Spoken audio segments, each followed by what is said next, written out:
Hello guys, ఈ మధ్య కాలంలో మా రావులపాలెం దగ్గర ఉన్న శ్రీ భాస్కర్ రెస్టారెంట్ దగ్గర టిఫిన్లు బాగున్నాయి అని చెప్పి బయట అయితే టాక్ వచ్చిందనమాట. నిజంగా టిఫిన్స్ బాగున్నాయి అంటే మనం అసలు ఆగం కదా, ఇంక వెంటనే వెళ్ళిపోయాం నిజంగా వర్తా కాదో చూద్దామని. ఇంకా అక్కడికి వెళ్ళి అక్కడ మెనూని ఒకసారి పరిశీలించి ఒక 3 ఐటమ్స్ అయితే ఆర్డర్ ఇచ్చామన్నమాట. అలాగే ఇక్కడ అంబియన్స్ గురించి మాట్లాడుకున్నట్లయితే లోపల ఒక 3 బల్లలు వేసి అయితే మంచి భలే సెట్టింగ్ అరేంజ్ చేశారనమాట. ఇంకా బయట చూసుకున్నట్లయితే కొంచెం మాస్ అండ్ డీసెంట్ గా అయితే ఉంది. ఫ్యామిలీలు కూర్చొని తినడానికి ఎటువంటి ఇబ్బంది అయితే ఉండదు. మంచి భలే ఎంత డిజైన్ చేశారు. ఇంకా సోదార్ మెడలోకి వెళ్ళిపోతే ఇక్కడ మేము చెప్పిన ఫుడ్ ఐటమ్స్ వచ్చేసి అయితే సాంబార్ ఇడ్లీ ఒక ప్లేట్, అలాగే ఒక ప్లేట్ పూరి, అలాగే ఒక ప్లేట్ దెబ్బ రొట్టె అయితే చెప్పామన్నమాట. అలాగే 3 ఐటమ్స్ ఇంకా టేబుల్ మీద పెట్టుకుని తినడానికి అయితే రెడీ అయ్యాం. ఇంకా ఫస్ట్ ఐటమ్ అయితే పూరితో స్టార్ట్ చేశాను. పూరిని అలా కర్రీలో పెట్టుకుని నోట్లో పెట్టుకుని తింటే టేస్ట్ మాత్రం అదిరిపోయింది. టేస్ట్ పరంగా కానీ ఆయిల్ చాలా ఎక్కువ అయిపోయింది. దీని కాస్ట్ వచ్చి అయితే 40 రూపీస్ అంట. నెక్స్ట్ ఐటమ్ వచ్చేసి అయితే సాంబార్ ఇడ్లీ. మా ఫ్రెండ్ అయితే టేస్ట్ చేశాడు. రివ్యూ ఎలా ఉందో మా ఫ్రెండ్ అడగండి. ఎలా ఉందిరా సాంబార్ ఇడ్లీ?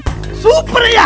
మా ఫ్రెండ్ కి సాంబార్ ఇడ్లీ నచ్చిందన్న ఆనందంలో నేనైతే దెబ్బ రొట్టెని అయితే తీసుకుని దెబ్బ రొట్టెని అయితే టేస్ట్ చేశాను. తెల్ల చట్నీలో పెట్టుకుని తింటే టేస్ట్ మాత్రం అదిరిపోయింది. ఎక్సలెంట్ ఉంది. టేస్ట్ మాత్రం చాలా అంటే చాలా బాగుంది. ఇంకా దెబ్బ రొట్టె కాస్ట్ వచ్చి అయితే 40 రూపీస్. ఇంకా మా టోటల్ బిల్ అయితే ఎంత అయిందనమాట. ఇంకా దీని ఎగ్జాక్ట్ లొకేషన్ వచ్చేసి అయితే రావులపాలెం నుండి ఈతకోట వెళ్ళి హైవే రోడ్ లో అయితే ఉంటుంది శ్రీ భాస్కర్ రెస్టారెంట్ అని. ఒకసారి అటుగా వెళ్తే ఫుడ్ అయితే ట్రై చేయండి. ఉంటాను మరి.